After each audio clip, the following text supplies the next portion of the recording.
हाँ तो my dear student, आज के क्लास में हम लोग क्या करेंगे, क्लास ट्वेल्थ हिंदी के क्लास ट्वेल्थ हिंदी के 100 मोस्ट इम्पोर्टेंट ऑब्जेक्टिव का सॉल्यूशन करेंगे। और ये तमाम प्रश्न जो रहेगा, जो तमाम क्वेश्चन जो रहेगा 2025 एग्ज़ाम के लिए इम्पोर्टेंट रहेगा। 2025 के लिए इम्पोर्टेंट रहेगा, इसलिए आप लोग शुरू से लेकर के अंत तक क्लास ज़रूर कीजिएगा। तो यहाँ पे बात कर लिया जाए तो कि सबसे पहला ऑब्जेक्टिव प्रश्न, तो सबसे पहला ऑब्जेक्टिव प्रश्न जो हमारे पास दिया गया है काफ़ी मोस्ट इम्पोर्टेंट है। तो पहला प्रश्न यहाँ से क्या कहता है, तो पहला ऑब्जेक्टिव क्वेश्चन यहाँ से दिया गया है कि कौन सा, यहाँ क्या कर लीजिएगा, कौन सा रचना मलयज का है। कौन सा रचना मलयज का है, काफ़ी मोस्ट इम्पोर्टेंट है। कई बार एग्जाम में क्वेश्चन पूछा गया है कि कौन सी रचना जो है मलयज का है। तो यहाँ पे ऑप्शन के बारे में बात किया जाए तो ऑप्शन ए कहता है एक चादर मैली सी, एक चादर मैली सी। ऑप्शन बी यहाँ पे कहता है, क्या कहता है, ऑप्शन बी का कहता है भीनी भीनी वीनी चदरिया। और ऑप्शन यहाँ पे सी कहता है, सी का कहना है कविता से साक्षात्कार। और ऑप्शन डी यहाँ पे क्या कहता है, मौत मुस्कुराई का, मौत मुस्कुराई। तो इसका जो सही आंसर होगा क्या होगा, तो इसका जो सही आंसर होगा my dear student, option number यहाँ से क्या हो जाएगा, सी हो जाएगा। ऑप्शन नंबर सी यहाँ से बिल्कुल सही आंसर होगा, ऑप्शन नंबर सी। तो ऑप्शन नंबर सी में क्या हो जाएगा कि कविता से साक्षात्कार जो है, कविता से साक्षात्कार जो है मलयज की रचना है। ऑप्शन नंबर यहाँ से सी बिल्कुल सही आंसर होगा। उसके बाद अगला प्रश्न के बारे में बात किया जाए तो नेक्स्ट क्वेश्चन हमारे पास दिया गया है। तो 2 नंबर का क्वेश्चन क्या है, तो 2 नंबर का क्वेश्चन यहाँ पे दिया गया है कि जे कृष्णमूर्ति का पूरा नाम क्या था। जे कृष्णमूर्ति का पूरा नाम क्या था।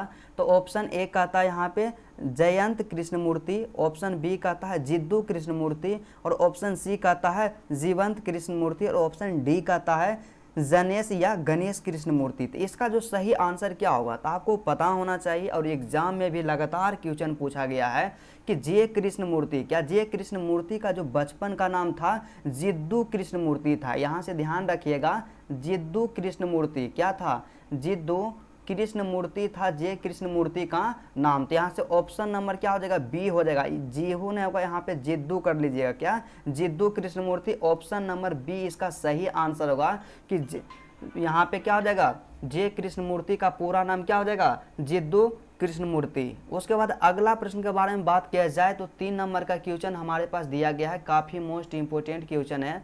तो 3 नंबर का क्वेश्चन क्या है, तो 3 नंबर का क्वेश्चन जो दिया गया है, तो तीसरा क्वेश्चन क्या कहता है कि मलिक मोहम्मद जायसी किस परंपरा के कवि हैं। मलिक मोहम्मद जायसी जो हैं किस परंपरा के कवि हैं। तो ऑप्शन के बारे में बात कर लिया जाए तो ऑप्शन ए क्या कहता है, तो ऑप्शन ए कहता है सगुन कृष्णमूर्ति परंपरा, ठीक है। ऑप्शन बी कहता है सगुन राम भक्ति परंपरा के कवि हैं। और ऑप्शन डी सी का कहना है कि प्रेमाख्यानक काव्य परंपरा के कवि हैं। और ऑप्शन डी जो कहता है संस्कृत काव्य परंपरा के कवि हैं। तो इसका जो सही आंसर क्या होगा कि मलिक मोहम्मद जायसी जो हैं किस परंपरा के कवि हैं। तो इसका जो सही आंसर हो जाएगा ऑप्शन नंबर सी हो जाएगा। ऑप्शन नंबर सी हो जाएगा कि यहाँ पे क्या है कि मलिक मोहम्मद जायसी जो है प्रेमाख्यानक काव्य परंपरा के कवि हैं, बिल्कुल सही आंसर होगा। और एग्जाम में इसी तरह का प्रश्न पूछा जाएगा। उसके बाद अगला प्रश्न के बारे में बात कर लिया जाए तो अगला प्रश्न यहाँ पे जो दिया गया है, नेक्स्ट प्रश्न 4 नंबर का क्वेश्चन दिया गया है। तो चौथा क्वेश्चन क्या कहता है, तो चौथा क्वेश्चन का कहना है यहाँ से कि सूरदास किस मार्ग में दीक्षित हुए हैं। सूरदास किस मार्ग में दीक्षित हुए हैं, काफ़ी मोस्ट इंपोर्टेंट प्रश्न है और एग्जाम में पूछा हुआ क्वेश्चन है कि सूरदास जो है किस मार्ग में दीक्षित हुए थे।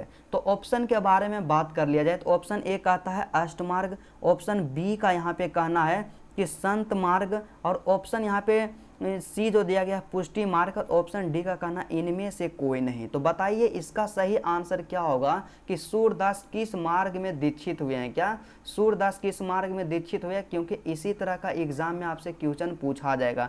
तो इसका जो सही आंसर क्या होगा, प्रश्न संख्या 4 का जो सही आंसर क्या होगा, तो इसका जो सही आंसर हो जाएगा ऑप्शन नंबर क्या हो जाएगा, ऑप्शन नंबर सी इसका सही आंसर होगा कि सूरदास जो है पुष्टि मार्ग में दीक्षित हुए हैं।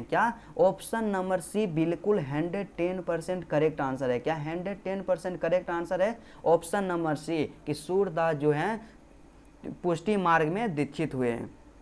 उसके बाद अगला प्रश्न के बारे में बात कर लिया जाए तो अगला क्वेश्चन हमारे पास दिया गया है 5 नंबर का क्वेश्चन। तो 5 नंबर का क्वेश्चन का क्या कहना है? तो 5 नंबर का प्रश्न है कि तुलसीदास के शिक्षा गुरु कौन थे? क्या तुलसीदास के शिक्षा गुरु कौन थे? तो ऑप्शन ए कहता है, ऑप्शन ए का क्या कहना है नर हरिदास, ऑप्शन बी का कहना है रविदास, ऑप्शन सी कहता है शेष सनातन और ऑप्शन डी यहाँ पे कहता है मधुसूदन सरस्वती। तो इसका सही आंसर क्या होगा कि तुलसीदास के शिक्षा गुरु कौन थे? क्या तुलसीदास के शिक्षा गुरु कौन थे? तो तुलसीदास के जो शिक्षा गुरु थे उनका नाम था शेष सनातन था। क्या था?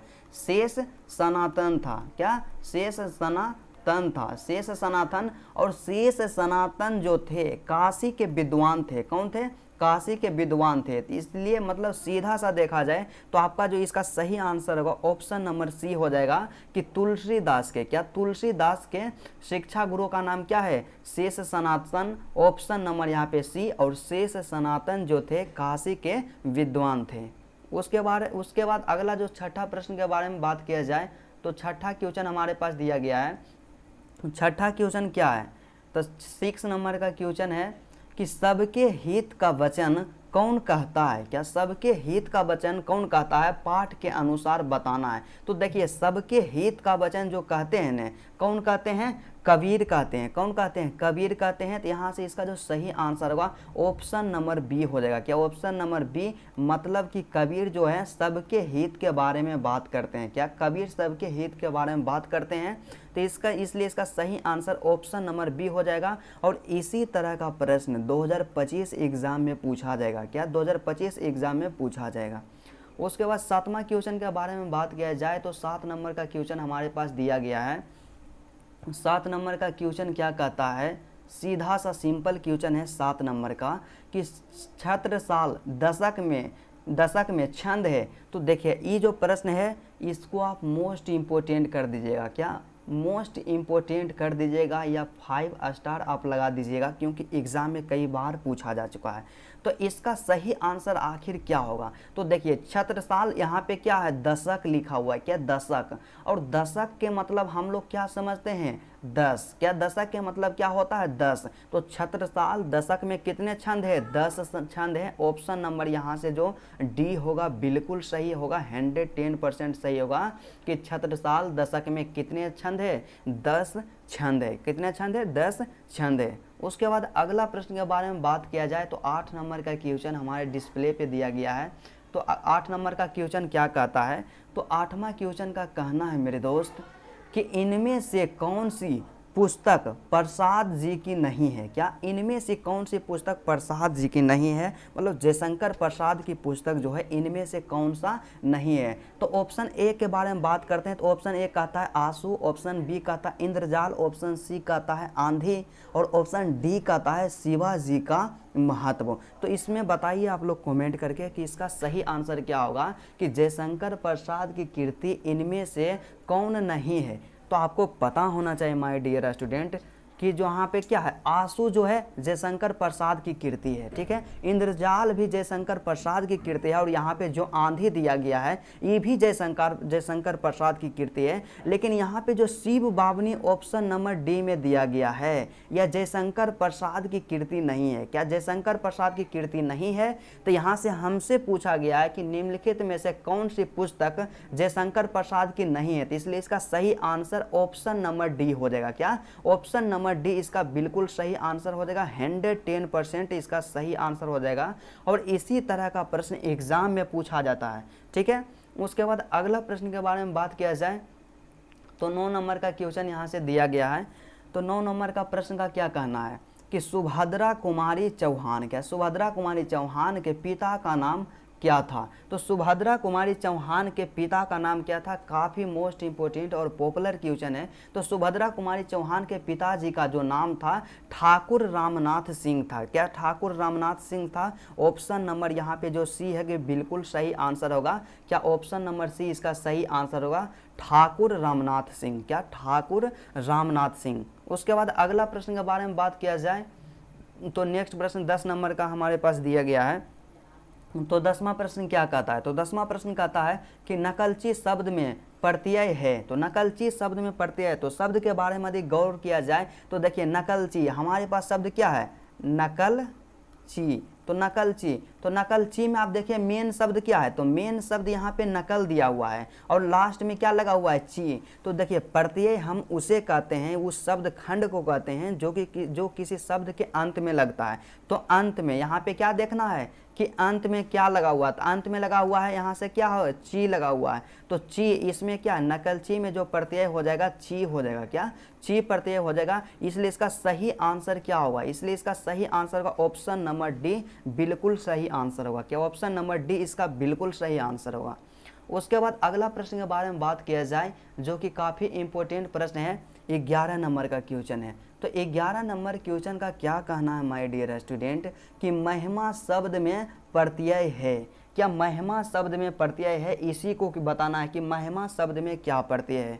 तो ऑप्शन ए कहता है माँ प्रत्यय है, ऑप्शन बी कहता है यमा प्रत्यय है, और ऑप्शन यहाँ पे सी जो है, तो सी के बारे में बात कर लिया जाए तो ईमा प्रत्यय है, और ऑप्शन डी का था या प्रत्यय है। तो यहाँ पे देखिए आपका जो शब्द है महिमा लिखा हुआ है, क्या है, महिमा लिखा हुआ है। तो इसका जो सही आंसर क्या होगा, तो देखिए प्रत्यय हम किसे बोलते हैं, जो किसी शब्द के अंत में लगाता, अंत में क्या लगा हुआ है, माँ। तो इसका जो सही आंसर हो जाएगा ऑप्शन नंबर के अंत में क्या लगा हुआ है, महिम। यहाँ पे अंत में या लगा हुआ है, आप लोग मान नहीं मारिएगा, क्या मान नहीं मारिएगा, क्योंकि महिमा का जो मूल शब्द होता है ना महिम होता है, क्या होता है, महिम होता है। और महिम में लास्ट में क्या लगा हुआ, आ लगा हुआ है, इसलिए इसका सही आंसर ऑप्शन नंबर डी हो जाएगा। आप लोग गलती नहीं कीजिएगा, ठीक है। उसके बाद अगला प्रश्न के बारे में बात कर लिया जाए, तो अगला प्रश्न के बारे में बात कर लिया जाए तो अगला प्रश्न क्या कहता है, तो अगला प्रश्न क्या है, यहाँ पे 12 नंबर का क्वेश्चन है कि एक लेख और एक पत्र, क्या है माय डियर स्टूडेंट, ध्यान दीजिएगा थोड़ा सा, कि एक लेख और एक पत्र में भगत सिंह ने किसको पत्र लिखा था।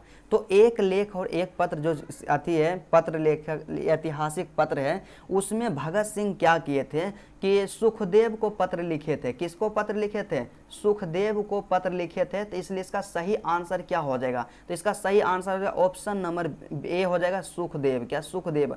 और ये जो प्रश्न है ना, इसको आप लोग क्या है कि 5 स्टार लगा दीजिएगा, क्या 5 स्टार लगा दीजिएगा। ऐसे स्टार बनाने नहीं आता है, क्योंकि ये क्वेश्चन क्या है, कई बार पूछा गया है कि एक लेख और एक पत्र शीर्षक ऐतिहासिक पत्र में भगत सिंह किसको पत्र लिखे थे। तो भगत सिंह जो पत्र लिखे थे, सुखदेव को पत्र लिखे थे। किसको पत्र लिखे थे, सुखदेव को पत्र लिखे थे।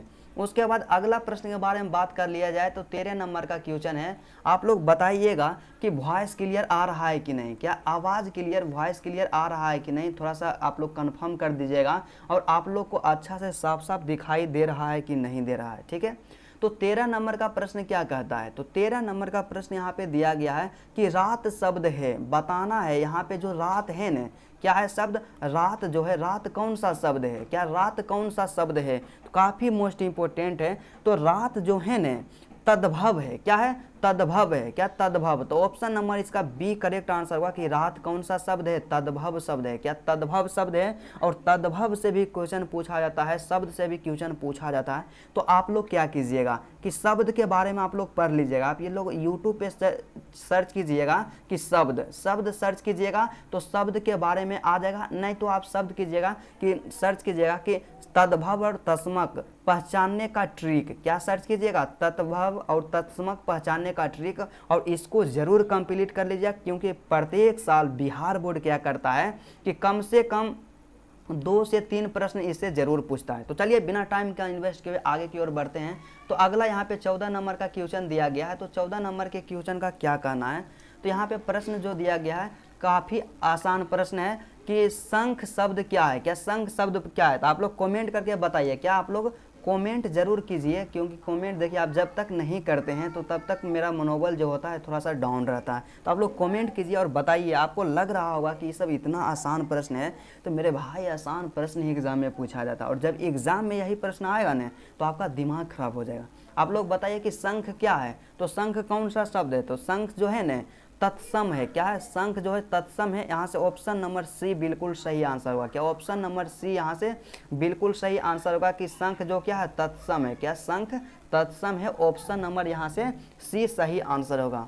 उसके बाद अगला प्रश्न के बारे में बात किया जाए तो अगला प्रश्न हमारे पास जो दिया गया है काफ़ी मोस्ट इंपोर्टेंट है, 15 नंबर का क्वेश्चन है कि सरैया मन, क्या सरैया मन ताल, यहाँ से ध्यान दीजिएगा, सरैया मन ताल का जल कैसा है, क्या सरैया मन ताल का जल कैसा है, चंचल है या स्थिर है या गहरा है या गंदा है। तो इसका सही आंसर क्या हो जाएगा, तो देखिए सरैया मन जो ताल है ना उसका जल क्या है, स्थिर है, क्या उसका जल क्या है, स्थिर है। तो इसलिए इसका सही आंसर हो जाएगा ऑप्शन नंबर बी, क्या ऑप्शन नंबर बी इसका सही आंसर हो जाएगा कि सरैया मन तल का जल जो है स्थिर है। और कई बार एग्जाम में भी क्वेश्चन पूछा जा चुका है, तो इसलिए इसको इग्नोर नहीं कीजिएगा। उसके बाद अगला प्रश्न के बारे में बात कर लिया जाए तो यहाँ पे 16 नंबर का क्वेश्चन हमारे पास दिया गया है, मोस्ट इम्पोर्टेंट और पॉपुलर प्रश्न है। तो क्वेश्चन क्या कहता है, तो क्वेश्चन है कि सिपाही की माँ एकांकी की कथा वास्तु है, क्या सिपाही की माँ एकांकी की कथा वास्तु है। मतलब सीधा साफ समझिए ना कि सिपाही की माँ जो है इसका कथा वास्तु क्या है कि निम्न मध्य वर्ग की है या उच्च वर्ग की है या उच्च मध्यम वर्ग की है या निम्न वर्ग की है। तो इसको कमेंट करके बताइए कि सिपाही की माँ जो एकांकी है उसकी कथा वास्तु क्या है, मतलब वह किस परिवार के बारे में चर्चा किया गया है। तो आपको पता होना चाहिए कि सिपाही की माँ जो चैप्टर है, जो अध्याय है, तो उसमें क्या है कि एक निम्न मध्य वर्गीय परिवार के बारे में चर्चा किया गया है, ऑप्शन नंबर ए। और सिद्धार्थ पटेल का कहना है कि ऑप्शन नंबर ए। तो बिल्कुल सही आंसर होगा कि ऑप्शन नंबर ए इसका सही आंसर होगा कि सिपाही की माँ जो चैप्टर है एकांकी है उसमें क्या है कि एक निम्न मध्य वर्गीय के परिवार के बारे में चर्चा किया गया है, जिसमें से क्या होता है कि उस घर का इकलौता बेटा जो होता है, मानक जो होता है, एक सिपाही होता है और युद्ध के लिए बर्मा चल जाता है। ठीक है, उसके बाद अगला प्रश्न के बारे में बात कर लिया जाए तो अगला प्रश्न यहाँ पे क्या है, 17 नंबर का क्वेश्चन दिया गया है, पॉपुलर प्रश्न है 17 नंबर का।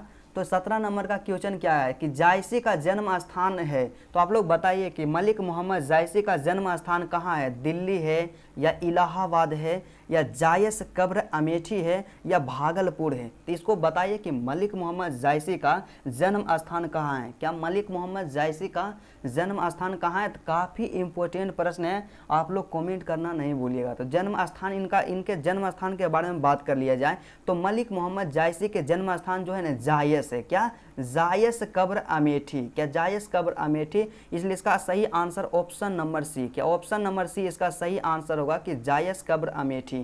क्या हो जाएगा, जायस कब्र अमेठी, ऑप्शन नंबर सी। यहाँ से ऑप्शन नंबर सी इसका बिल्कुल सही आंसर होगा। उसके बाद अगला प्रश्न के बारे में बात कर लिया जाए तो नेक्स्ट प्रश्न हमारे पास दिया गया है, 18 नंबर का क्वेश्चन है। तो अगला क्वेश्चन क्या कहता है, तो 18 नंबर का क्वेश्चन कहता है, काफ़ी इंपॉर्टेंट है कि आकाश पताल एक करना मुहावरे का अर्थ है। काफ़ी आसान प्रश्न है, इजी प्रश्न है कि आकाश पताल एक करना मुहावरे का अर्थ क्या होता है। तो आकाश पताल एक करना, राणा कॉमेडी मतलब इनका जो भी नाम है, थोड़ा सा कमेंट करें आप लोग, बताइए कि आकाश पताल एक करना मुहावरे का क्या अर्थ होता है। क्या आकाश पताल एक करना मुहावरे का क्या अर्थ होता है। तो इसका जो सही अर्थ क्या होता है, देखिए आकाश पताल एक करना मुहावरे का अर्थ क्या होता है, कठिन परिश्रम करना। क्या होता है, कठिन परिश्रम करना। ऑप्शन नंबर यहाँ से डी जो होगा आपका बिल्कुल सही आंसर होगा कि आकाश पताल एक करना, इसका मुहावरे का अर्थ क्या होता है, कठिन परिश्रम करना। क्योंकि जब कोई व्यक्ति कठिन परिश्रम कर देता है तो उसको हम लोग क्या कहते हैं, आकाश पताल एक करना। क्या आकाश पताल एक करना, ऑप्शन नंबर यहाँ से डी मार लीजिएगा। क्या ऑप्शन नंबर डी मार लीजिएगा, ऑप्शन नंबर यहाँ से क्या हो जाएगा, डी हो जाएगा, बिल्कुल सही। उसके बाद अगला प्रश्न 19 नंबर का प्रश्न यहाँ से दिया गया है। टोटल हम लोग क्या है कि जितने भी प्रश्न का हम सॉल्यूशन कर रहे हैं सभी का सभी मॉडल पेपर का प्रश्न है। क्या मॉडल पेपर का प्रश्न है, जो कि 2025 के लिए जो बिहार बोर्ड का मॉडल पेपर जारी किया जाता है, मॉडल पेपर का सॉल्यूशन ही कर रहे हैं। और आपको क्या करेंगे कि 5 सेट का सॉल्यूशन करवाएंगे, और यदि आप 5 सेट सॉल्यूशन कर लेते हैं तो एग्जाम में इससे क्या होगा कि 20 से 30 क्वेश्चन जरूर लड़ेगा। क्या 20 से 30 क्वेश्चन जरूर लड़ेगा, और इसको इग्नोर नहीं कीजिएगा। तो यहाँ पे क्वेश्चन क्या कहता है, तो 19 नंबर का क्वेश्चन का कहना है कि मुट्ठी में करना मुहावरे का अर्थ होता है। क्या मुट्ठी में करना मुहावरे का अर्थ क्या होता है, तो इसको बताना है कि मुट्ठी में करना मुहावरे का अर्थ क्या होता है। तो यहाँ पे क्या है कह रहे हैं, यहाँ पे राणा कॉमेडी की सर मेरा नाम इमाजुल इक्वल है। तो चलिए अच्छा कोई बात नहीं, जो भी रहे आप थोड़ा सा पढ़ाई पे ध्यान दीजिए, फोकस कीजिए, काफ़ी इंपॉर्टेंट टॉपिक का हम लोग सॉल्यूशन करवा रहे हैं। तो इसका सही आंसर क्या होगा? तो देखिए मुट्ठी में करना, इसका मतलब क्या होता है कि बस में करना। क्या बस में करना? तो ऑप्शन नंबर यहाँ से सी हो जाएगा कि मुट्ठी में करना मुहावरे का अर्थ क्या होता है? बस में करना। तो option number c is the correct answer. क्या? Option number c. उसके बाद अगला प्रश्न के बारे में बात कर लिया जाए तो अगला प्रश्न क्या कहता है? तो अगला प्रश्न यहाँ पे कहता है, काफ़ी मोस्ट इम्पोर्टेंट है।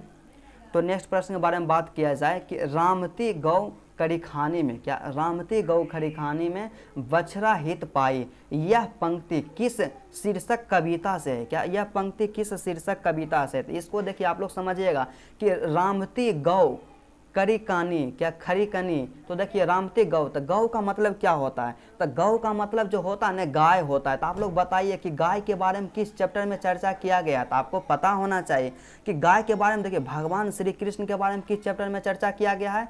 तो यहाँ पे सूरदास के जो पद है ना, उसी में सूरदास क्या कहते हैं? भगवान श्री कृष्ण के बारे में बोलते हैं कि भोर हो चुका है, गाय के बछड़े जो हैं बोलने लग गए हैं, तो आप लोग क्या करिए? जागिए। मतलब क्या है कि जागिए है ब्रजराज कुंवर, इस तरह से बोलते हैं। तो ऑप्शन नंबर यहाँ पे सी जो होगा बिल्कुल सही आंसर होगा कि सूरदास के पद से यह पंक्ति लिया गया है। Option number c. क्या? Option number c. और सभी का सभी मॉडल पेपर का प्रश्न है और एग्जाम में लगातार पूछा जाता है। ठीक है। उसके बाद अगला क्वेश्चन के बारे में बात कर लिया जाए तो नेक्स्ट क्वेश्चन क्या कहता है?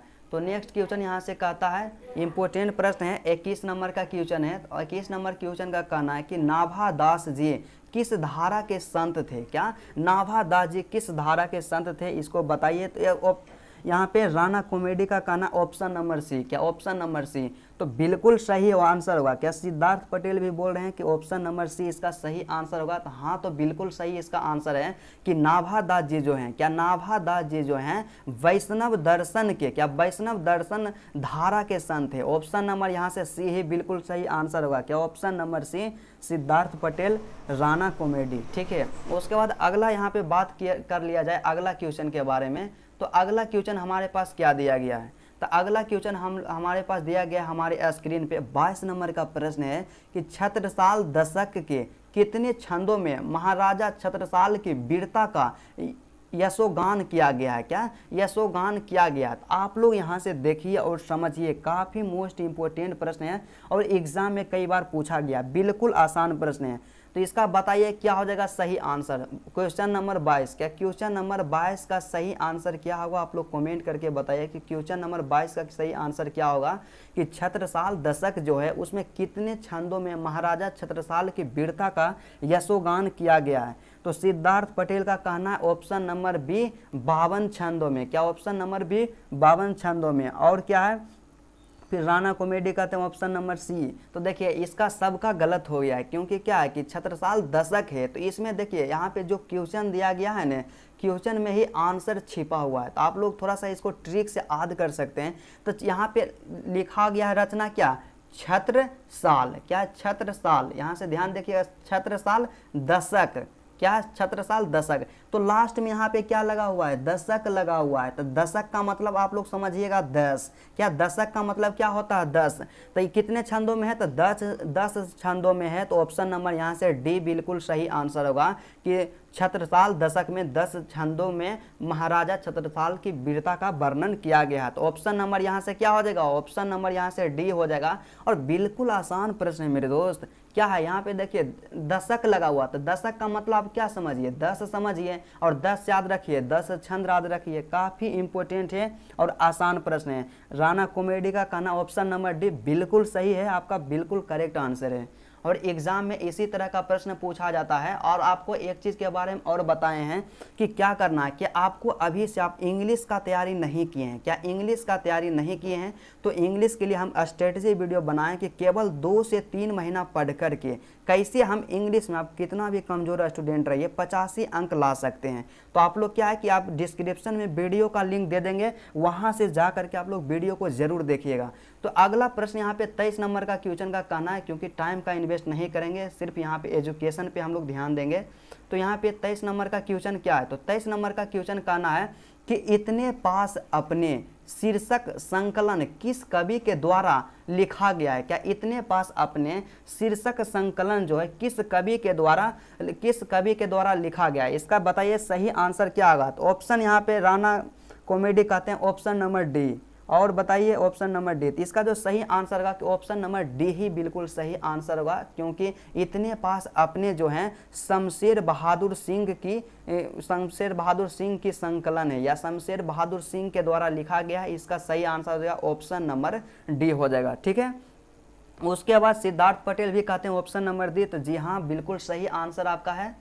उसके बाद अगला जो 24 नंबर का प्रश्न दिया गया है, तो 24 नंबर का क्वेश्चन का क्या कहना है। तो 24 नंबर का प्रश्न कहता है कि घुटने टेकना मुहावरे का अर्थ क्या है। तो देखिए बिल्कुल आसान प्रश्न है कि घुटने टेकना मुहावरे का अर्थ क्या है। तो यहाँ पे देखिए 23 का प्रश्न संख्या 24 का आप लोग आंसर दीजिए कि घुटने टेकना मुहावरे का अर्थ क्या होता है। क्वेश्चन नंबर लिख करके आप लोग आंसर दीजिए कि 24 का क्या होगा, ए होगा या बी होगा या सी होगा या डी होगा। तो इसका आंसर क्या हो जाएगा। तो घुटने टेकना मुहावरे का अर्थ क्या हो जाता है, हम लोग जानते हैं कि हार मानना होता है। ऑप्शन नंबर सी यहाँ से करेक्ट आंसर होगा कि घुटने टेकना मुहावरे का अर्थ क्या होता है, हार मानना। ऑप्शन नंबर ए, क्या ऑप्शन नंबर ए बिल्कुल सही आंसर होगा। ठीक है, सबका सही आंसर है ऑप्शन नंबर ए। उसके बाद अगला जो 25 नंबर का क्वेश्चन है, इसको आप लोग ध्यान दे करके देखिएगा। तो 25 नंबर का क्वेश्चन का क्या कहना है। तो 25 नंबर का यहाँ पे जो प्रश्न दिया गया है, इसमें कहना है काफ़ी मोस्ट इम्पोर्टेंट है कि तुलसीदास के दीक्षा गुरु थे। क्या तुलसीदास के दीक्षा गुरु थे। तो तुलसीदास के दीक्षा गुरु कौन थे, आप लोग बताइए कि तुलसीदास के दीक्षा गुरु कौन थे। प्रश्न संख्या 25 का क्या आंसर होगा। क्या प्रश्न संख्या 25 का क्या आंसर होगा, तुलसीदास के दीक्षा गुरु कौन थे, प्रश्न संख्या 25। तो ऑप्शन ए कहता है यहाँ से अग्रदास। क्या ऑप्शन ए कहता है अग्रदास, ऑप्शन बी कहता है नरहरिदास, ऑप्शन सी कहता है सूरदास और ऑप्शन डी कहता है महादास। क्या ऑप्शन डी कहता है महादास। तो बताइए इसका सही आंसर क्या होगा। क्या इसका सही आंसर क्या होगा। तो इसका सही आंसर क्या होगा। तो 25 का सी, क्या 25 का बोल रहे हैं सी। तो इसका सही आंसर देखिए, इसका सही आंसर क्या होगा कि तुलसीदास जी जो हैं उनके दीक्षा गुरु का नाम क्या है, नरहरिदास है। क्या नरहरिदास है, क्या नरहरिदास है। और सिद्धार्थ पटेल का कहना है कि सर ऑप्शन नंबर बी इसका बिल्कुल सही आंसर होगा। तो हाँ जी सिद्धार्थ, आपका जो है आंसर है 110% करेक्ट है कि तुलसीदास के दीक्षा गुरु कौन थे। तो नरहरिदास थे। कौन थे, नरहरिदास थे। ऑप्शन नंबर यहाँ पे बी बिल्कुल सही आंसर होगा, नरहरिदास। ठीक है, उसके बाद अगला प्रश्न के बारे में बात कर लिया जाए तो 26 नंबर का क्वेश्चन हमारे पास दिया गया है। तो 26 नंबर का क्वेश्चन क्या कहता है। तो 26 नंबर का क्वेश्चन को हम लोग देख लेते हैं कि खारा शब्द का विलोम है। क्या खारा शब्द का विलोम है। तो आप लोग बताइए कि खारा यहाँ पे जो शब्द लिखा गया है इसका उल्टा शब्द क्या होगा। काफ़ी आसान प्रश्न है कि खारा शब्द का उल्टा क्या होगा। और 26 नंबर का प्रश्न को आप लोग कमेंट करके बताइए कि इसका आंसर क्या होगा। 26 का आंसर क्या होगा। तो 26 का आंसर क्या होगा। ऑप्शन ए के बारे में बात कर लिया जाए तो ऑप्शन ए कहता है कि खारा का विलोम चीनी होगा। ऑप्शन बी कहता है खारा के विलोम होगा मधुर। और ऑप्शन सी का कहना है कि खारा का विलोम मीठा होगा। और ऑप्शन डी का कहना है कि मिष्ठान होगा। तो बताइए इसका सही आंसर क्या होगा। तो प्रश्न संख्या जो 26 दिया गया है तो खारा का यहाँ पे एक सही आंसर क्या होगा। तो 26 का बोल रहे हैं डी। क्या 26 का डी बोल रहे हैं राणा। उसके बाद फिर क्या है अगला, यहाँ पे सिद्धार्थ पटेल का आंसर नहीं आ रहा है। तो इसका सही आंसर क्या होगा, राणा कॉमेडी। हाँ बिल्कुल सही, ऑप्शन नंबर सी इसका बिल्कुल सही आंसर होगा कि खारा जो है ना, खारा शब्द का विलोम क्या होता है, उल्टा होता है मीठा। क्या खारा शब्द का उल्टा होता है मीठा। थोड़ा सा आप लोग वेट कर लीजिएगा। उसके बाद अगला प्रश्न के बारे में बात कर लिया जाए तो 26 नंबर का क्वेश्चन था। अब की बार 27 नंबर का क्वेश्चन। तो 27 नंबर का क्वेश्चन क्या है, देखिए समास से कई बार एग्जाम में पूछा जाता है और आपको हम बताते हैं कि आपको बेहतर नंबर चाहिए तो समास को आप लोग इग्नोर नहीं कीजिएगा। और समास के बारे में ऐसा ट्रिक बताएंगे ना कि आप लोग ज़िंदगी में कभी नहीं भूलिएगा। क्या ज़िंदगी में कभी नहीं भूलिएगा।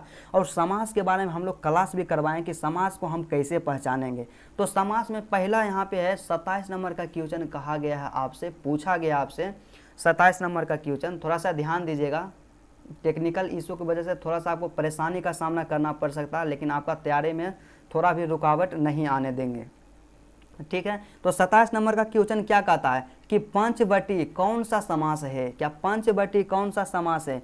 काफ़ी आसान प्रश्न है। तो राणा का यहाँ पे आंसर आ गया है कि पंचवटी जो है ऑप्शन नंबर सी मतलब दिग्गु समास है। और यहाँ पे बात कीजिए और यहाँ पे कमेंट कीजिए कि पंचवटी जो है कौन सा समास है। तो पंचवटी कौन सा समास है। उसके बाद अगला आंसर नहीं आ रहा है। तो देखिए समास को पहचानने का आप जिंदगी में कभी नहीं भूलिएगा। तो समास इसमें कौन होता है, देखिए यहाँ पे कोई भी शब्द आ रहा है उसको गौर से आप लोग देखिएगा। तो पंचवटी यहाँ पे जो है ना, तो शुरू में क्या लगा हुआ है, शुरू में है पंच, और पंच का मतलब क्या होता है, पाँच होता है। इतना तो आप लोग जानवे करते होंगे कि पंच का मतलब क्या होता है, पाँच होता है। और पाँच एक क्या है, संख्या है। क्या है, पाँच एक संख्या है। तो जब भी कोई संख्या के बारे में बात किया जाए कि 5, 6, 7, इसका मतलब पंचवटी, त्रिफल, चौराहा, इस तरह के शब्द आए तो वहाँ से हमेशा दिग्गु समास होगा। क्या, वहाँ से हमेशा दिग्गु समास होगा। ऑप्शन नंबर सी बिल्कुल सही आंसर होगा कि राणा यहाँ पे जो कॉमेडी हैं जिनका जो भी नाम है, और 27 का क्या हो जाएगा, ऑप्शन नंबर सी हो जाएगा। क्या, option number C 110% correct answer होगा। और आपको यहाँ से कन्फर्म हो गया होगा कि कोई भी शब्द रहे और उससे संख्या का बोध हो जाए तो हमेशा दिग्गु समास होगा। क्या, संख्या का बोध होगा तो हमेशा दिग्गु समास होगा। उसके बाद अगला प्रश्न के बारे में बात कर लिया जाए तो 28 नंबर का क्वेश्चन हमारे पास दिया गया है। तो 28 नंबर का क्वेश्चन क्या है, 28 नंबर का क्वेश्चन समाज से है कि क्या है, समाज का विशेषण है। तो समाज का विशेषण क्या होगा, क्या समाज का विशेषण क्या होगा, इसका आंसर बताइए कि समाज का विशेषण क्या होगा।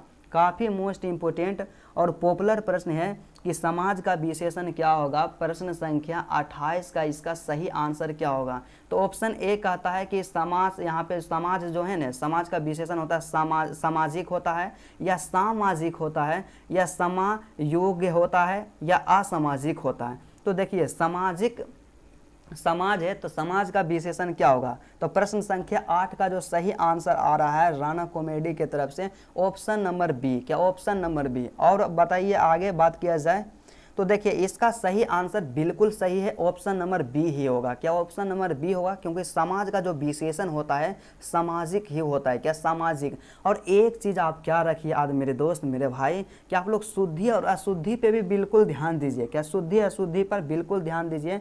निधि आर्या का कहना है ऑप्शन नंबर बी। तो जी हाँ बिल्कुल निधि आर्या जी, इसका सही आंसर ऑप्शन नंबर बी होगा। और आप लोग शुद्ध शब्द और अशुद्ध शब्द पे ध्यान दीजिएगा, क्योंकि देखिए यहाँ भी क्या लिखा हुआ है, सामाजिक लिखा हुआ है, और यहाँ भी सामाजिक, लेकिन इसमें क्या है, सिर्फ आकार का अंतर है। इसलिए इसका सही आंसर हो जाएगा ऑप्शन नंबर बी। क्या, ऑप्शन नंबर बी इसका सही आंसर होगा। उसके बाद अगला प्रश्न के बारे में बात कर लिया जाए तो यहाँ पे अगला प्रश्न जो दिया गया है, आप कुछ ही प्रश्न बचा है। तो नेक्स्ट प्रश्न क्या है, तो अगला प्रश्न यहाँ पे है 29 नंबर का क्वेश्चन आपके पास दिया गया है कि अपना उल्लू सीधा करना मुहावरे का क्या अर्थ होता है। देखिए गांव देहात में अक्सर बोला जाता है, अरे यार तुम इतना तेज है, अपना उल्लू सीधा कर लिया बस हो गया। तो इसका आंसर क्या बताइए। प्रश्न संख्या यहाँ पे जो 29 दिया गया है कि 29 का सही आंसर क्या होगा कि अपना उल्लू सीधा करना। क्या,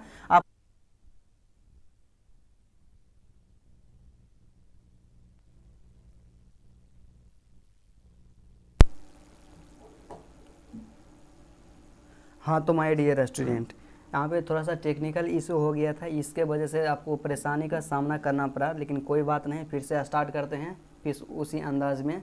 तो 30 नंबर का क्वेश्चन के बारे में बात करें तो 30 नंबर का क्वेश्चन क्या है। तो 30 नंबर क्वेश्चन का कहना है माय डियर स्टूडेंट कि जिसने गुरु से दीक्षा ली हो। क्या, जिसने गुरु से दीक्षा ली हो एक शब्द में कहा जाता है। क्या, जिसने गुरु से दीक्षा ली हो उसे एक शब्द में क्या कहा जाता है। तो देखिए जिसने गुरु से दीक्षा ली हो उसे एक शब्द में क्या कहा जाता है, दीक्षित कहा जाता है। क्या कहा जाता है, दीक्षित कहा जाता है। क्या, दीक्षित कहा जाता है। यहाँ से ऑप्शन नंबर बी जो होगा बिल्कुल सही आंसर होगा। और कई बार बिहार बोर्ड इंटर एग्जाम के द्वारा पूछा जा चुका है यह प्रश्न, इसलिए इसको क्या है कि 2025 के लिए इसको आप स्टार मार्क कर दीजिएगा कि जिसने गुरु से दीक्षा ली हो उसे क्या कहा जाता है। तो जिसने गुरु से दीक्षा लेता है या जो गुरु से दीक्षा लेता है उसे दीक्षित कहा जाता है। ऑप्शन नंबर यहाँ से बी बिल्कुल सही आंसर होगा। उसके बाद अगला प्रश्न के बारे में बात कर लिया जाए तो अगला प्रश्न हमारे पास दिया गया है, काफ़ी मोस्ट इम्पोर्टेंट क्वेश्चन है, 31 नंबर का प्रश्न। क्या, 31 नंबर का प्रश्न हमारे पास दिया गया है कि उसने कहा था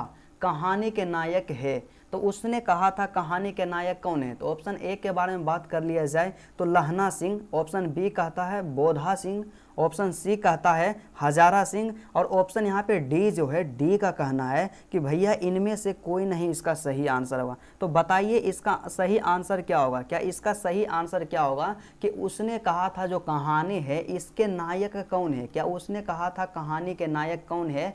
नायक कहने का मतलब आप लोग समझिएगा कि प्रमुख पात्र, क्या प्रमुख पात्र कौन है? तो देखिए इसको याद रखना आपको बहुत ही जरूरी है, क्योंकि एग्जाम में लगातार क्वेश्चन पूछा गया है कि उसने कहा था कहानी के नायक कौन है।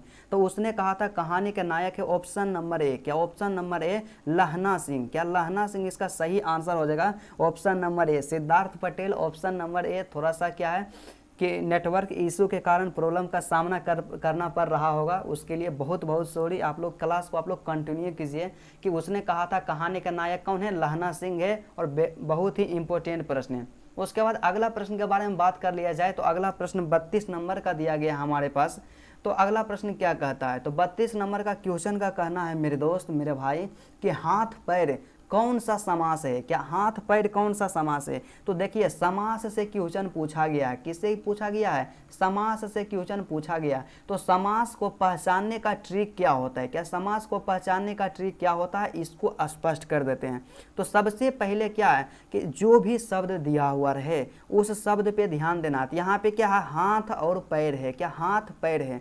तो एक चीज आप ध्यान रखिएगा कि कोई भी दो शब्द के बीच में इस तरह से योजक चिन्ह आ जाए, क्या इस तरह से योजक चिन्ह आ जाए तो इसका मतलब आप लोग क्या समझिएगा? द्वंद्व समास समझिएगा। क्या द्वंद्व समास समझिएगा? क्या द्वंद्व समास हमेशा मोस्ट इंपोर्टेंट है और यह यूजफुल ट्रिक है, सभी जगह काम करता है कि यदि दो गो शब्द है, पहला शब्द यहाँ से है और एक शब्द यहाँ पे यहाँ है, ठीक है, मतलब ये हो गया पहला शब्द, ये हो गया दूसरा शब्द, और ये दोनों के शब्द में इस तरह से एगो योजक चिन्ह आ जाए तो इसका मतलब क्या होता है? द्वंद्व समास होता है। क्या द्वंद्व समास होता है? सीधा सा आपको बस इतना ही ध्यान रखना है कि कोई भी शब्द दिया हुआ रहे यदि उसके बीच में योजक चिन्ह आ जाता है, क्या कोई भी शब्द दिया रहे उसके बीच में योजक चिन्ह आ जाता है तो वहां से क्या होगा? द्वंद्व समास हो जाएगा इसका सही आंसर। तो इसमें क्या देखना है? यहाँ पे देखिए बीच में है द्वंद्व समास। और दूसरा ट्रिक द्वंद्व समास को पहचानने का क्या होता है कि दो शब्द एक दूसरे के उल्टा रहेगा, मतलब दो शब्द इस तरह से दिया हुआ रहेगा तो ई होगा इसका उल्टा और ई होगा इसका उल्टा, तो दोनों शब्द एक दूसरे के उल्टा रहे तो वहां से समझ जाना है द्वंद्व समास। तो देखिए यहाँ पे जैसे कि क्या है? हाथ पैर दिया हुआ है तो हाथ का उल्टा क्या होता है? पैर होता है, तो उल्टा भी दिया हुआ है तो यहाँ से ऑप्शन नंबर बी इसका सही आंसर हो जाएगा। हाथ और पैर जो है द्वंद्व समास है। ऑप्शन नंबर इसका बी बिल्कुल सही आंसर होगा। क्या ऑप्शन नंबर बी सही आंसर होगा। उसके बाद अगला प्रश्न के बारे में बात कर लिया जाए तो 33 नंबर का क्वेश्चन है हमारे पास। क्या कहता है कि तुलसीदास किस काल के कवि हैं? क्या तुलसीदास जी जो हैं किस काल के कवि हैं? भक्ति काल या आदि काल या रीति काल या आधुनिक काल, इसको बताना है। तो सिद्धार्थ पटेल का कहना है ऑप्शन नंबर ए। क्या option number a Siddharth Patel का कहना है? तो इसका सही आंसर क्या होगा कि तुलसीदास किस काल के कवि हैं? तो देखिए इस तरह का प्रश्न जो होता है एग्जाम में पूछा जाता है और यही सब प्रश्न पूछा जाएगा। तो इसका सही आंसर बिल्कुल सही होगा, ऑप्शन नंबर ए ही होगा कि तुलसीदास जो है भक्ति काल के कवि हैं। और इसको याद रखने का एक सिंपल सा तरीका होता है कि तुलसीदास के बारे में जानिए। तो तुलसीदास का जो चैप्टर है पद 2 है। क्या है? तुलसीदास का जो चैप्टर है पद 2 है, और पद 2 में तुलसीदास क्या कहते हैं? भगवान श्री राम के बारे में बताते हैं। क्या? भगवान श्री राम के बारे में बताते हैं कि स्वयं को कि वे सबसे बड़ा भक्त हैं, इसलिए इसका सही आंसर हो जाएगा ऑप्शन नंबर ए भक्ति काल। उसके बाद अगला प्रश्न के बारे में बात कर लिया जाए तो अगला प्रश्न यहाँ पे 34 नंबर का क्वेश्चन दिया गया है। तो 34 नंबर का क्वेश्चन का क्या कहना है कि संयोगता स्वयंवर रचना है। क्या संयोगता स्वयंवर रचना है? तो किसका रचना है? तो ऑप्शन ए कहता है बाल कृष्ण भट्ट की, ऑप्शन बी प्रताप नारायण मिश्र की, ऑप्शन सी श्री निवास दास की, और ऑप्शन डी जो है मैथिली शरण गुप्त के। तो इसका जो सही आंसर क्या होगा? क्या इसका सही आंसर क्या होगा? तो इसका जो सही आंसर क्या होगा? संयोगता स्वयंवर जो है श्रीनिवास दास की रचना है। क्या श्रीनिवास दास की रचना है? ऑप्शन नंबर सी इसका बिल्कुल सही आंसर होगा। और अक्सर स्टूडेंट इसमें गलती करते हैं, तो इसका सही आंसर क्या हो जाएगा? प्रश्न संख्या यहाँ पे जो 34 है, 34 का सही आंसर होगा ऑप्शन नंबर सी हो जाएगा बिल्कुल सही आंसर। ठीक है। उसके बाद अगला प्रश्न के बारे में बात कर लिया जाए तो नेक्स्ट प्रश्न हमारे पास दिया गया है 35 नंबर का प्रश्न है। तो 35 नंबर का प्रश्न का क्या कहना है कि सूबेदार हजारा सिंह के लड़के का नाम मतलब बेटे का नाम क्या था। तो आपको पता होना चाहिए कि आपका जो पहला ही चैप्टर है पहला दूसरा चैप्टर है उसने कहा था, और उसने कहा था जो चैप्टर है उसमें क्या है कि सूबेदार हजारा सिंह। तो सूबेदार हजारा सिंह के लड़का का नाम क्या है, उनके बेटा का नाम क्या है। तो ऑप्शन ए क्या कहता है, बोधा सिंह कहता है, ऑप्शन सी बी कहता है महासिंह, और ऑप्शन डी कहता है कीरत सिंह, और ऑप्शन सी कहता है ऑप्शन डी सी कहता है कीरत सिंह, और ऑप्शन डी का कहना है जगधारी सिंह। तो इसका आंसर क्या होगा आप लोग बताइए कि प्रश्न संख्या जो 35 दिया गया है तो 35 का क्या आंसर होगा। तो यहाँ पे सिद्धार्थ पटेल का कहना है कि इसका जो सही आंसर होगा ऑप्शन नंबर ए। क्या सिद्धार्थ का कहना है कि ऑप्शन नंबर ए इसका सही आंसर होगा। तो बिल्कुल सही आंसर इसका ऑप्शन नंबर ए होगा, क्योंकि सूबेदार हजारा सिंह के जो लड़का है उसका नाम क्या था, बोधा सिंह था। क्या उसका नाम बोधा सिंह था। Option number A is the correct answer. उसके बाद अगला प्रश्न के बारे में बात कर लिया जाए तो नेक्स्ट प्रश्न हमारे पास दिया गया 36 नंबर का क्वेश्चन है। तो प्रश्न क्या कहता है कि किसने कहा था, क्या किसने कहा था कि अभी ना जाने कितने मीलों इस देश की जनता को जाना है। क्या यह किसका कथन था कि अभी ना जाने कितने मीलों इस देश की जनता को जाना है। तो यह पंडित जवाहरलाल नेहरू का कथन था। क्या जवाहरलाल नेहरू का कथन था कि अभी ना जाने इस देश की जनता को कितने मील जाना है। उसके बाद अगला प्रश्न के बारे में बात कर लिया जाए तो 37 नंबर का क्वेश्चन हमारे पास दिया गया है। तो 37 नंबर का क्वेश्चन क्या कहता है। तो 37 नंबर का क्वेश्चन यहाँ से है मोस्ट इम्पोर्टेंट कि संस्कृत के 4 अध्याय किसकी कीर्ति है। क्या संस्कृत के 4 अध्याय किसकी कीर्ति है। काफ़ी मोस्ट इम्पोर्टेंट प्रश्न है। तो संस्कृत के 4 अध्याय जो है किसकी कीर्ति है। तो इसका जो सही आंसर क्या हो जाएगा। तो संस्कृत के 4 अध्याय जो है, क्या संस्कृत के 4 अध्याय जो है रामधारी सिंह दिनकर की कीर्ति है। क्या रामधारी सिंह दिनकर की कीर्ति है। ऑप्शन नंबर यहाँ पे डी जो होगा बिल्कुल सही आंसर होगा, रामधारी सिंह दिनकर। उसके बाद 38 नंबर के प्रश्न के बारे में बात कर लिया जाए तो यहाँ पे 38 नंबर का क्वेश्चन हमारे पास दिया गया है कि कौन सी पुस्तक, क्या कौन सी पुस्तक आज्ञे की है। आज्ञे कहने का मतलब क्या हो गया कि सच्चिदानंद, हीरानंद, बादशायन, आज्ञे की कीर्ति इनमें से कौन सी है। तो ऑप्शन के बारे में बात करते हैं तो ऑप्शन ए कहता है मिट्टी की ओर। क्या मिट्टी की ओर। ऑप्शन बी कहता है मौत मुस्कुराई, और ऑप्शन सी का कहना है मेरे दोस्त कि हरी घास पर क्षण भर, और ऑप्शन डी का कहना है ओ सदा नीरा। क्या ऑप्शन डी का कहना है ओ सदा नीरा। तो इसका सही आंसर क्या होगा। क्या प्रश्न संख्या जो 38 है तो प्रश्न संख्या 38 का सही आंसर क्या हो जाएगा। तो प्रश्न संख्या 38 का जो सही आंसर होगा कि आज्ञे की पुस्तक इनमें से कौन है। तो आज्ञे की जो पुस्तक है माय डियर स्टूडेंट कौन है, हरी घास पर क्षण भर। ऑप्शन नंबर सी इसका बिल्कुल सही आंसर होगा कि हरी घास पर क्षण भर जो है आज्ञे की कीर्ति है। हीरानंद, सच्चिदानंद, बादशायन, आज्ञे, इसलिए इसका सही आंसर ऑप्शन नंबर सी हो जाएगा। क्या ऑप्शन नंबर सी हो जाएगा। उसके बाद अगला यहाँ पे प्रश्न के बारे में बात कर लिया जाए तो अगला प्रश्न क्या कहता है। तो अगला प्रश्न का कहना है, अगला प्रश्न 39 नंबर का कहना है कि प्रताप के संस्थापक कौन थे। क्या प्रताप के संस्थापक कौन थे।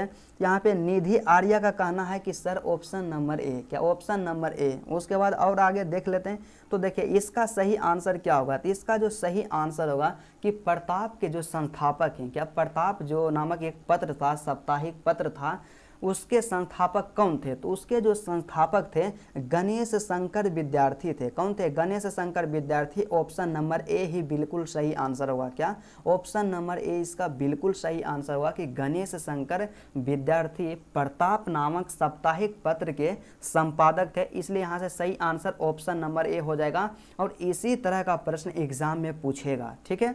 उसके बाद अगला क्वेश्चन के बारे में बात कर लिया जाए तो जो कि 40 नंबर का क्वेश्चन है, काफ़ी मोस्ट इम्पोर्टेंट क्वेश्चन है, पॉपुलर क्वेश्चन है और एग्जाम में कई बार इस तरह का प्रश्न पूछ लिया जाता है। तो 70 नंबर का क्वेश्चन यहाँ से हम लोग ध्यान से देखेंगे, थोड़ा सा हड़बड़ाने की बात नहीं, यदि 2 मिनट लेट भी होता है कोई दिक्कत नहीं, लेकिन क्या करेंगे हम लोग बारीकी से पढ़ेंगे। और एग्ज़ाम में आपको हम बताए हैं कि 110% जो क्वेश्चन पूछेगा इसी तरह के क्वेश्चन पूछेगा। और आप लोग 7 बजे, क्या 7 बजे PM मतलब 7 बजे शाम को आप लोग लाइव जरूर आइएगा। प्रत्येक दिन हम लोग क्या करेंगे कि हिंदी का तो सोल्यूशन करवाएंगे, उसके साथ ही साथ सब्जी सब्जेक्ट का क्या सब्जेक्ट वाइज हम लोग PYQ क्वेश्चन का सोल्यूशन करवाएंगे। और इतना आपको विश्वास दिलाते हैं कि यदि आप प्रत्येक दिन क्लास कीजिएगा तो आपको एग्जाम में 450 अंक या 400 अंक तो जरूर आएगा। और एक चीज़ देखिए, आपको हम एक चीज़ और जानकारी देना चाहते हैं कि अक्सर स्टूडेंट जो होते हैं सिर्फ कहते हैं कि हम तो फर्स्ट डिवीज़न ले आएंगे तो वही हमारे लिए काफ़ी है। तो देखिए माय डियर स्टूडेंट, हम भी क्लास 12 का एग्ज़ाम दिए हैं और अभी क्या है ग्रेजुएशन का तैयारी कर रहे हैं। तो इसमें क्या होता है, यदि आप इंटर में क्या यहाँ पे बात कर लिया जाए कि यदि आप इंटर में क्या करते हैं कि आपका नंबर जो रहता है ना 80% आ जाता है, क्या 80% आ जाता है, तो आपको बहुत फ़ायदा होने वाला है। तो सबसे पहला फ़ायदा क्या होगा कि जब आप ग्रेजुएशन में जब आप ग्रेजुएशन में एडमिशन करवाइएगा तो आपको एक बढ़िया कॉलेज मिलेगा। और दूसरा फ़ायदा क्या होगा कि आप कहते हैं कि इंटर में लड़का को पैसा नहीं मिलता है, तो आप 80% लाइए, क्या आप 80% लाइए, मतलब कि आप कम से कम 400 नंबर लाइए। तो आपको क्या है कि इंटर में भी कितना दिया जाएगा, NSP के द्वारा 36,000 का राशि दिया जाएगा। और पैसा मायने नहीं करता, मायने यह करता कि आपका जो अंक आता है एक अच्छा आएगा तो आपको एक बढ़िया कॉलेज मिलेगा। तो चलिए यहाँ पे अगला प्रश्न क्या था कि गांधी जी चंपारण कब आए हैं, कि गांधी जी चंपारण कब आए हैं। सिद्धार्थ पटेल का कहना है कि सर ऑप्शन नंबर यहाँ पे क्या है, D है। निधि आर्या का कहना है ऑप्शन नंबर यहाँ पे A है। तो इसका जो सही आंसर क्या होगा कि गांधी जी जब चंपारण आए थे रामचंद्र शुक्ल के कहने पर आए थे और अप्रैल 1917 में आए थे। कब आए थे, अप्रैल 1917 में आए थे। तो ऑप्शन नंबर D जो होगा इसका बिल्कुल ही सही आंसर होगा। ठीक है, उसके बाद अगला प्रश्न के बारे में बात कर लिया जाए तो 41 नंबर का क्वेश्चन हमारे पास दिया गया है। तो 41 नंबर का क्वेश्चन क्या कहता है, तो 41 नंबर के क्वेश्चन का कहना है माय डियर स्टूडेंट कि सिपाही की माँ, क्या सिपाही की माँ जो एकांकी है, क्या सिपाही की माँ जो एकांकी है के अनुसार लड़ाई कहाँ हो रही है। मतलब क्या है कि सिपाही की माँ जो चैप्टर है और जिसके राइटर हैं या कवि आप कह सकते हैं कि मोहन राकेश, तो उस चैप्टर में सिपाही की माँ है, उसमें क्या है कि लड़ाई जो हो रहा था वो कहाँ हो रहा था, लाहौर में हो रहा है या बर्मा में हो रहा है या बंगाल में हो रहा है या जापान में हो रहा है। तो इसका सही आंसर क्या होगा, तो इसका सही आंसर क्या होगा, तो सिपाही की माँ जो एकांकी है उसमें लड़ाई जो हो रहा है बर्मा में हो रहा है। कहाँ हो रहा है, बर्मा में हो रहा है। ऑप्शन नंबर B इसका सही आंसर होगा कि लड़ाई कहाँ हो रहा है, B4, यहाँ से क्या मार दीजिएगा बर्मा, क्या B4 बर्मा बिल्कुल सही आंसर है 110%। उसके बाद यहाँ पे क्या है, उसके बाद ठीक है इस तरह से आप लोग सही आंसर मार दीजिएगा। उसके बाद 42 नंबर के क्वेश्चन के बारे में बात कर लिया जाए जो कि काफ़ी मोस्ट इंपॉर्टेंट और पॉपुलर प्रश्न हमारे पास दिया गया है। तो क्वेश्चन क्या कहता है, तो क्वेश्चन का कहना है माय डियर स्टूडेंट कि कौन सी पुस्तक नामवर सिंह की नहीं है। मतलब यहाँ पे जो पुस्तक बताया गया है ना इसमें कौन सी पुस्तक है जो नामवर सिंह की नहीं है। तो ऑप्शन A का क्या कहना है, तो ऑप्शन A कहता है बकलम खुद, ऑप्शन B कहता है इतिहास और आलोचना, और ऑप्शन D यहाँ पे क्या कहता है तिरिच, और ऑप्शन यहाँ पे ऑप्शन नंबर C कहता है तिरिच और ऑप्शन D कहता है दूसरी परंपरा की खोज। तो देखिए नामवर सिंह की रचना इनमें से कौन सी नहीं है। तो यहाँ पे आपको कमेंट करके बताना चाहिए, काफ़ी आसान प्रश्न है और एग्जाम में कई बार क्वेश्चन पूछ लिया जाता है इस तरह का। तो नामवर सिंह की रचना इनमें से कौन सी नहीं है। तो इसका जो सही आंसर क्या होगा कि देखिए बकलम खुद भी जो है नामवर सिंह की रचना है। उसके बाद ऑप्शन नंबर B है इतिहास और आलोचना भी नामवर सिंह की ही रचना है, और दूसरी परंपरा की खोज भी है नामवर सिंह की रचना है। और यहाँ से सिद्धार्थ पटेल कहते हैं कि सर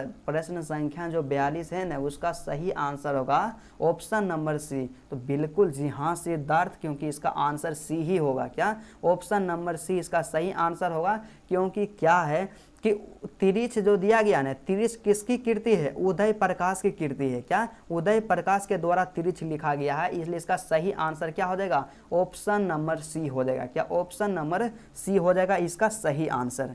उसके बाद अगला प्रश्न के बारे में बात कर लिया जाए तो नेक्स्ट प्रश्न हमारे पास दिया गया है जो कि अंतिम प्रश्न है माय डियर स्टूडेंट। तो यहाँ पे अगला प्रश्न क्या है, तो अगला प्रश्न या और लास्ट प्रश्न हमारे पास दिया गया है कि दलित साहित्य का सौंदर्य शास्त्र, क्या दलित साहित्य का सौंदर्य शास्त्र के लेखक हैं। काफ़ी मोस्ट इम्पोर्टेंट है और एग्जाम में कई बार पूछा जा चुका है। तो दलित साहित्य का सौंदर्य शास्त्र के लेखक कौन है? ऑप्शन ए का कहना है मुक्ति बोध, ऑप्शन बी कहता है डॉक्टर नामवर सिंह, और ऑप्शन सी कहता है ओम प्रकाश वाल्मीकि, और ऑप्शन डी का जो कहना है माय डियर स्टूडेंट कि इनमें से कोई नहीं। तो इसका सही आंसर क्या होगा? क्या प्रश्न संख्या 43, क्या प्रश्न संख्या 43 का सही आंसर क्या होगा, इसको आप लोग बताइए। तो इसका जो सही आंसर होगा क्या होगा? तो इसका सही आंसर बिल्कुल इजी है, बिल्कुल आसान है।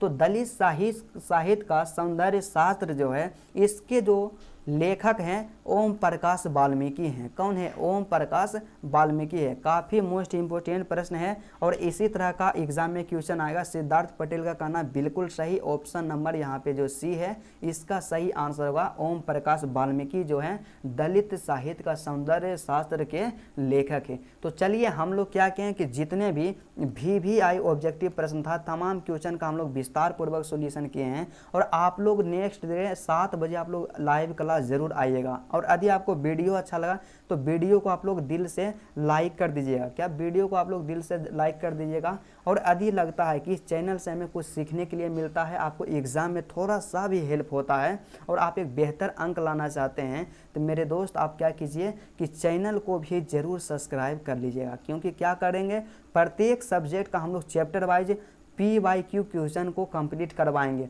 चाहे वह इंग्लिश हो या हिंदी हो या कुछ भी हो, मतलब फिजिक्स हो केमिस्ट्री हो। अब की बार हम स्टार्ट करेंगे इंग्लिश। क्या इंग्लिश स्टार्ट करेंगे और इंग्लिश में पहला चैप्टर से चलेंगे। पहला चैप्टर क्या है? Indian civilization and culture. और इंडियन सिविलाइजेशन एंड कल्चर के जितना भी प्रश्न पूछा गया है, चाहे वह ऑब्जेक्टिव प्रश्न क्यों ना हो, क्या चाहे वह ऑब्जेक्टिव प्रश्न हो या सब्जेक्टिव प्रश्न हो, सभी प्रश्नों का हम लोग क्या करेंगे, विस्तार पूर्वक सॉल्यूशन करेंगे। और आपको इतना विश्वास दिलाते हैं कि यदि आप बेहतर से डेडिकेशन के साथ, मात्र आपके पास 2 से 3 महीना बचा हुआ है और 2 से 3 महीना आप तैयारी करते हैं, तो आपको क्या है कि एक बेहतर अंक जरूर आएगा। मतलब 90% या 95% एग्जाम में ज़रूर आएगा। तो चलिए आज की क्लास यहीं तक रहता है माय डियर स्टूडेंट। फिर आपसे मिलते हैं नेक्स्ट वीडियो में और नेक्स्ट चैप्टर के साथ।